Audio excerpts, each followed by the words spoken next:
చిన్నప్పటి నుంచి మా మమ్మీ నన్ను చాలా గారాబంగా పెంచిందండి. దానికన్నా ఎక్కువ గారాబంగా నా ఫ్రెండ్స్ నన్ను చూసుకున్నారు.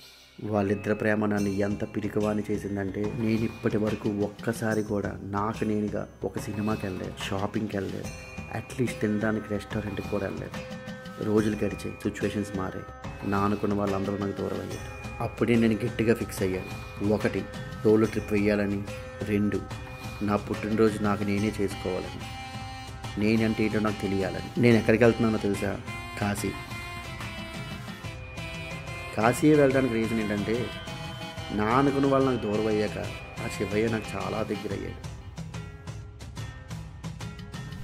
మొత్తానికి కలియుగ చివరి పట్టణమైన కాశీకి వచ్చాను. అతనితో కూర్చుంటా, మాట్లాడతా, నాకున్న కష్ట సుఖాలు అతనితో పంచుకుంటూ నేనంటే ఏంటో తెలుసుకుంటా.